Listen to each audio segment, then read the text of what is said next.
Now, as the race for the 2023 presidential election heats up, parties have intensified their electioneering with their respective presidential candidates hoping to emerge victorious at the end of Saturday's voting.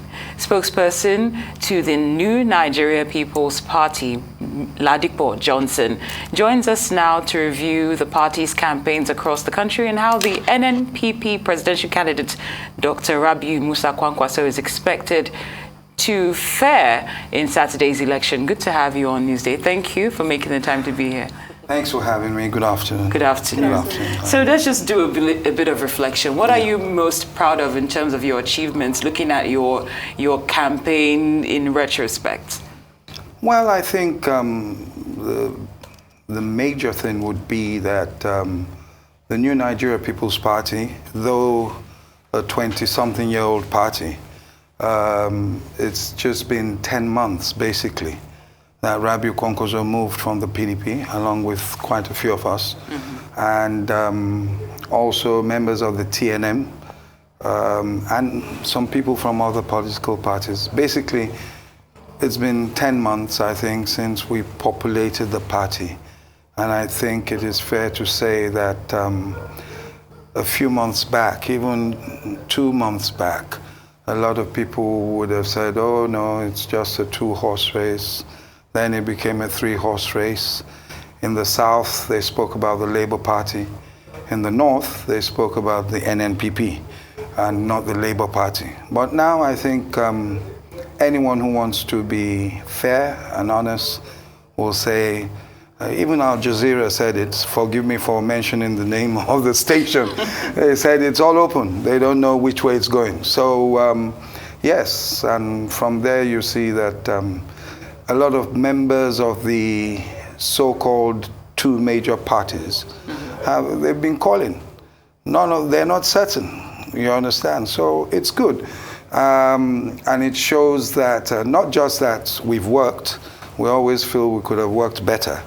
But it shows that I think the people of Nigeria are actually listening, and they don't want it to be business as usual. So we pray that it will go peacefully and the will of the people will prevail. So in the spirit of this race potentially going in any direction, just to paraphrase from what you've just said, some of the most recent comments from your candidate, of course, are relating to the new Naira policy, or rather the current Naira policy. We don't know which way it's going yet. And of course, he feels that it's leveled the playing field. And to quote him, everybody is poor now. Tell me how you think this policy and any potential changes that may happen in the next 5 days, it's all happening so quickly. How will that impact Rabiu Kwankwaso's fate on Saturday? Well, the first thing to say before we talk about the politics of it is that Kwankwaso has always maintained, well, not always, when the issue occurred, maintained that he doesn't feel the policy has come at the right time because of the pain that the people are feeling. So we're very empathetic with the public. Unfortunately, there's been some violence, and we hope and encourage others, those who are behind it, to stop it. Give the government time to sort things out.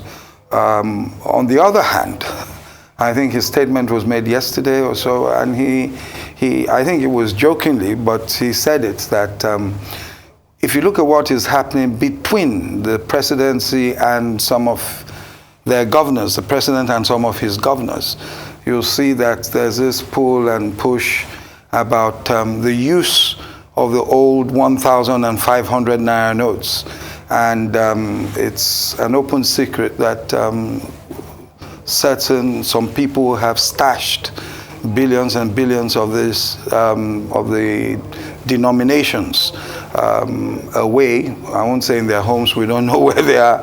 And so Kwankwaso is joking that with what Mr. President has said, it shows that you're the same level. We don't believe in vote buying. We don't have the funds to buy votes. We have approached Nigerians, we've spoken to them, and we hope they listen. But for those who want to do that, I know Mr. president at the moment is an impediment to them. And but they say it openly that some governors have actually gone all the way to saying that the money is still legal tender because they want to use it. That is the sad situation in Nigeria at the moment. But as you said, we don't know which way it's going to go. 5 days is a long time in Nigeria right now. We don't know what will happen.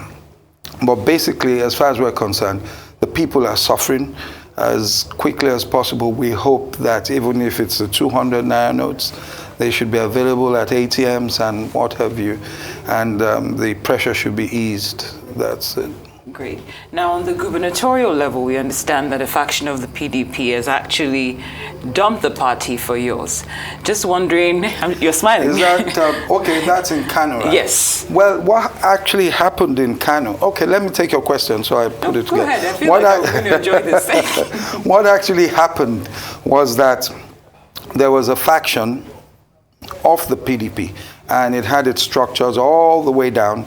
National delegates, everything, coming to about 10,000 plus people, and they all moved yesterday. Was it yesterday or the day before? Day before, I think, to the NNPP. And naturally, they're supporting Abba Yusuf, our gubernatorial candidate in Kano, and they're supporting Rabi Musa Konkojo for the presidential elections. So we're happy to welcome them in, and I dare say, in the next few days, even here in the southern part of the country, you'll get announcements about some people who wish to work with us. We're just crossing the I's and dotting the T's. Well, crossing the T's and dotting the I's, sorry. Since you're obvious my question, I'm looking to ask you about this one. Any regrets when you look back? For instance, the merger that you were seeking to have with the Labour Party. We didn't seek it. No, because we understand that we had one of your spokespeople here, and he said you were not looking to play second fiddle.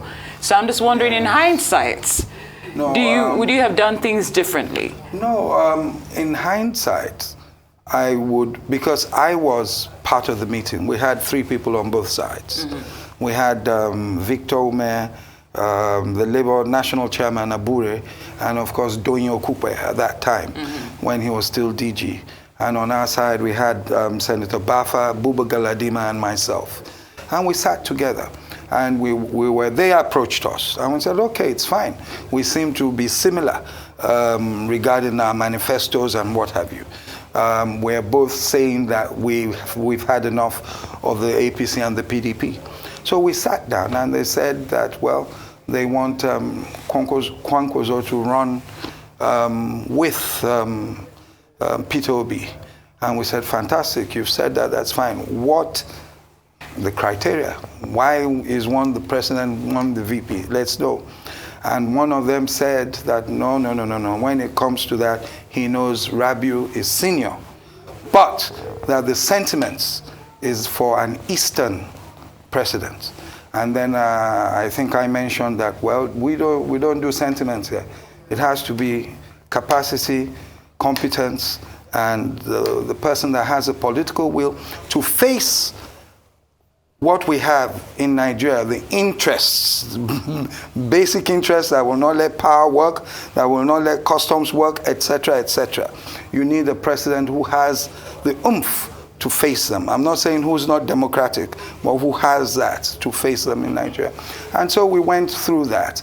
And unfortunately, I think that, to cut it short, the problem was not with the 2 gentlemen, not with Peter Obi or Kwankwaso. I think the problem basically is that both of them might have lost their basis or their base if such agreement came to being. Why do I say that? Before we had the youth supporting, a lot of the youth in the South supporting Peter Obi. We had a lot of people of Eastern extraction. Even those of Southwestern extraction that spoke to me was based on, let an Igbo man do this thing. And I said to them, fantastic, that's good. It's something I've always believed in. But at the moment, I've seen that the Hausa, as well as saying, we've never been there. it's always been Fulanis. Yar'Adua was Fulani, Buhari is Fulani, etc., etc. So then we had the problem. You understand? If one had supported, he might have lost the support of the youth and support of the Easterners that, oh, you've betrayed us. Or vice versa. Kwankwaso's support base, very, very strong support base, might have said, no, that's not what we wanted. You know, we don't want vice presidency. So I told people earlier, and I still maintain that, I think it was a difficult one for both individuals. If you look at the support bases and everything, I think that's what happened. Now, is it regrettable? If that had happened, I think it would have been game, set, and match by now. We wouldn't be saying this election is going here or there. We would have known what would have happened. I think Nigerians want something new, something fresh, something, someone that can think outside the box and to change the narrative. But unfortunately, it didn't happen. We're where we are, some 5 days out to the elections, and as I said, we just pray and hope that Nigerians turn out to vote. When some of my friends talk to me and say, oh, I want to vote this person, I say, go and vote. The most important thing is that you participate. Do not let people or some miscreants threaten you, harass you. That is what is happening a lot now. We have some members in Etiosa. 2-3 days ago, you should see the pictures. They were attacked by hoodlums, and I don't want to say the party, but we're certain we know who did it. Now, unfortunately, that's it, but we keep telling our people, keep campaigning, talk to people, and we've spoken to the police and to the DSS that we need more protection here in Lagos.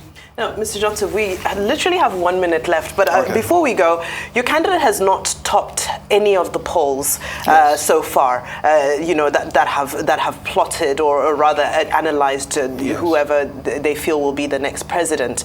And as you've alluded to already, you said there are already several phone calls happening from other parties around, and you also alluded to the fact that in the coming days we'll probably hear some news of decamping, moving to the party, and so forth and so forth. In the coming days, 5 days, like we said, in politics is a very long time. Is there any possibility, any window at all that we might hear of some sort of a joint venture, partnership, union between the presidency, between the NNPP and another party as a way, as you've said in your own words, to give Nigerians something new as the reality of how this poll may turn out is now dawning on us? Yes, well, the first thing, there's no time, is that we absolutely did not believe in any of those polls. We know what we're doing. A lot of those polls do not have all these young boys or people in the far north of the country selling onions and what have you. So we're not, we don't believe in those polls. I doubt if there would be, what I alluded to was that you would hear of our marriage with others who are supporting, who want to support Senator Rabiu Kwankwaso. There is no plan at the moment to go into any working relationship with any of the people who have rumored that that would happen. That is not happening. They have seen, they've gone to the drawing board, they've seen that they do not have a clear path to the presidency because of the chunk that Rabiu Kwankwaso is going to be getting from the northwest, northeast, and north central. So this election is different. The calculations are different. It's a different game to 2019. And unfortunately for them, they're just beginning to realize it. We definitely wish you well. Thank you very much. Come Saturday. Thank you so much. Thanks. NNPC spokesman, Mr. Ladipo Johnson, thank you for joining us here on Newsday, and good luck. Thank you very much.